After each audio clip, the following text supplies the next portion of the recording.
நம்ம சென்னை சில்க்ஸின் பெருமை மிகு ஆடி சேல். தரமான ஆடி, பெருமை மிகு ஆடி. திரு ரவீந்திரன் துரைசம், ஏற்கனவே அதிமுக தொண்டர்கள் நிர்வாகிகள் எங்க பக்கம் வந்துட்டாங்கன்னு திரு அண்ணாமலை பேசினார். இப்போ அதிமுக ரொம்ப பரிதாபமான நிலையில இருக்கு, எங்க பக்கம் வாங்க அப்படின்னு திரு ரகுபதி திமுக பக்கம் அழைக்கிறாரு. எப்படி புரிந்து கொள்ளலாம் இந்த ரெண்டு பேருடைய பேச்சையுமே? அதாவது திமுக வர்சஸ் அதிமுகங்கிற ரெண்டு தனி கட்சிகள் மையமாக உள்ள அரசியல் இன்னைக்கு திராவிட இயக்க மூத்த தலைவர், மக்கள் திலகம் பேரறிஞர் அண்ணா பெருந்தகையால் அறிமுகப்படுத்தப்பட்டவர், மக்கள் திலகம் எம்ஜிஆரால் ஐநா சபைக்கு அனுப்பி வைக்கப்பட்டு ஒரு நிழல் முதல்வராகவே அவர் காலத்தில் செயல்பட்ட மூத்த திராவிட இயக்க அரசியல்வாதி அண்ணன் பண்டூர் ராமச்சந்திரன் அவர்கள் இனி உள்ள அரசியல் களம் இந்தியா அலையன்ஸ் வர்சஸ் என்டிஏ என்று மாறுங்கிற ஒரு கருத்தை அவர் முன் வச்சிருக்கிறார். அவரோட கருத்து, அவரோட பார்வை, அதை உறுதி செய்யக்கூடிய அளவிற்கு விக்கிரவாண்டி இடைத்தேர்தலில் முன்னாள் முதல்வர் அதிமுக பொதுச் செயலாளர் ஐயா எடப்பாடி பழனிசாமி அவர்கள் அதிமுக களம் இறங்காமல் ஒதுங்கிக்கிட்டாரு. அதை தமிழ்நாட்டிலையும் இந்த இந்தியா கூட்டணி வர்சஸ் என்டி அப்படியா? தமிழ்நாட்டில் இல்லாத இடம் இதுதான். இங்கே திமுக வர்சஸ் அதிமுக தான். விக்கிரவாண்டியில், விழுப்புரத்தில், கள்ளக்குறிச்சியில், தென் சிதம்பரத்தில், சேலத்தில் என்டிஏ சிங்கிள் டிஜிட் ஓட்டு. இதுதான். இன்னும் சொல்லப்போனால் பாட்டாளி மக்கள் கட்சி போட்டியிட்ட 10 இடங்களில் திமுக வர்சஸ் அதிமுக தான் 9 இடங்களில். ஒரு தருமபுரியில் மட்டும்தான் பாட்டாளி மக்கள் கட்சி என்டிஏ வர்சஸ் இந்தியா கூட்டணியை உருவாக்க முடிஞ்சது.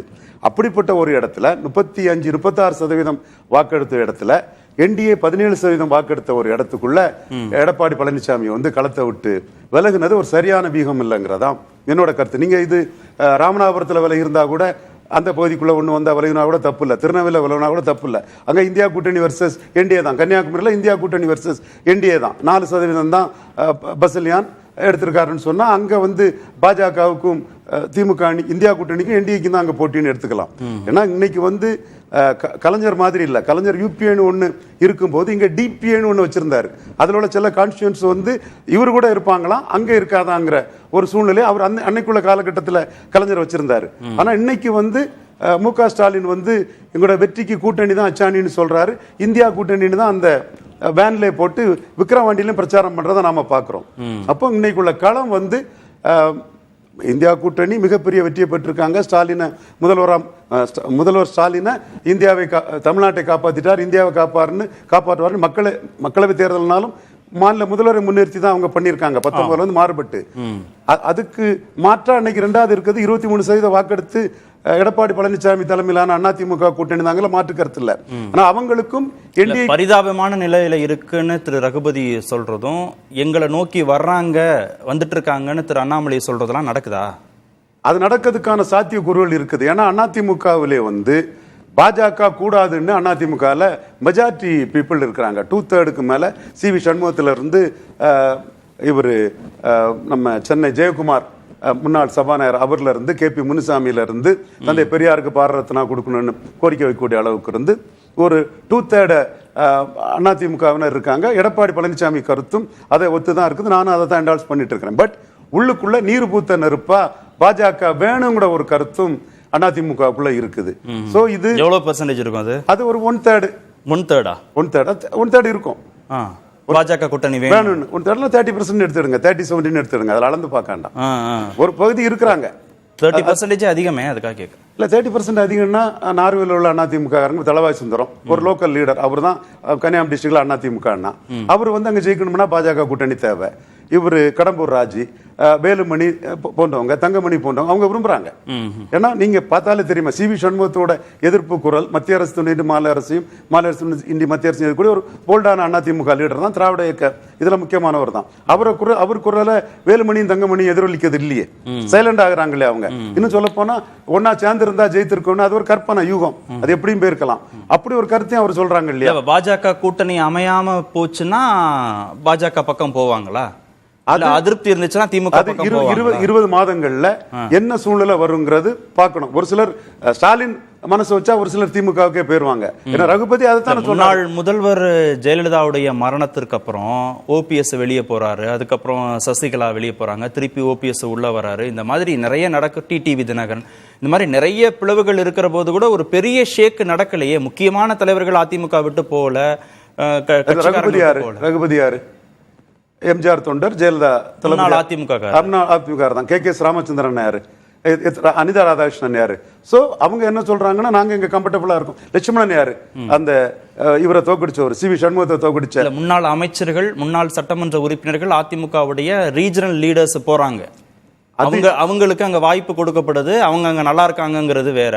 அது எப்படி பார்ப்பாங்கன்னா, அந்த இடத்துல திமுகவுக்கு ஒரு வேக்கம் இருக்கணும். விருதுநகர் டிஸ்ட்ரிக்ட்ல திமுகவுக்கு வைகோ போன முறை யாருமே கிடையாது.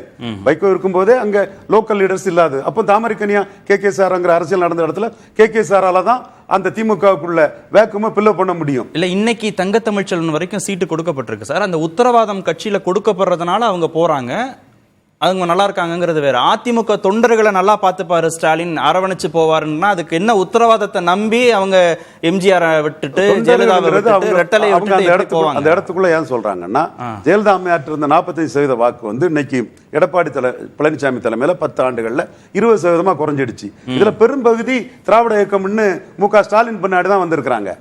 ஒரு பகுதி தமிழ் தேசியம் 100% கம்யூனிட்டிஸ் தான். ஜெயலலிதா அம்மையார் உயிரோடு இருக்கும்போது அடிமைகளா இருந்தவங்க எல்லாம் பெரிய ஆளுமை செலுத்தக்கூடியவங்க இருக்கிறத பிடிக்காத எளிய பிரிவு மக்கள் தான் நாம் தமிழர் சீமான் பின்னாடி 8% போயிருக்கிறாங்க.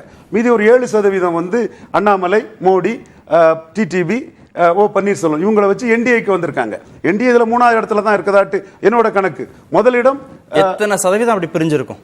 நீங்க சொன்ன தமிழ் தேசியம், திமுக, சீமான் பக்கம், அண்ணாமலை பக்கம்லாம் போன வாக்கு சதவீதம், அதிமுக வாக்கு சதவீதம்னா எவ்வளவு எஸ்டிமேட் பண்ணலாம்? என்னோட கணக்குப்படி அதிமுக 45 எடுத்த இடத்துல 10 ஸ்டாலின் போயிட்டு மேஜர் லயன் ஷேர் ஸ்டாலின் தான், திராவிட இயக்கம் தான் மேஜர் இருக்குது. அது காரணம், இது கேட்டலிஸ்ட் போல்ஸா காங்கிரஸை வச்சு கிறிஸ்தவ முஸ்லீம் இருக்கலாம், திருமாவளவன் கேட்டலிஸ்ட் போல்ஸா வச்சு பெரும்பான்மை தமிழ் சமுதாயமான பறையர் சமுதாயம் இருக்கலாம், திராவிட இயக்கங்கிற உணர்வோடையும் இருக்கலாம். எனிவே மேஜர் ஷேர் ஹோல்டர் வந்து அதுல 10%. 8% ஜெயலலிதா அம்மையார் இருக்கும்போது ஈர்ப்பு சக்தி, ஜெயலலிதா அம்மையார் ஈர்ப்பு சக்தி முன்னாடி தாக்கு பிடிக்க முடியாத சீமானால 1.1% தான் எடுக்க முடிஞ்சது. இன்னைக்கு எடப்பாடி பழனிசாமி தலைமை இருக்கும்போது சீமானால 8.2 வரை உயர முடிஞ்சிருக்குன்னா, அவர்கிட்ட வந்து அந்த 45 போது சீமான் களத்துக்குள்ள இல்லை, டோட்டலா 8% அவர்கிட்ட வந்து எடுத்துக்கலாம். மீதி 7% மோடி, அண்ணாமலை, பன்னீர்செல்வம், தினகரன் இவங்களை வச்சு வந்திருக்கு. நான் 3வது இடம் தான் இன்றைக்கு கொடுக்குறேன். சரி, ஒரு 15% போயிருக்கு அதிமுக கிட்ட இருந்து வெளியே போயிருக்கு. இப்படிதான் வெளியே போன கணக்கு. நம்ம சென்னை சில்க்ஸின் பெருமை மிக ஆடி சேல், தரமான ஆடி, பெருமை மிக ஆடி.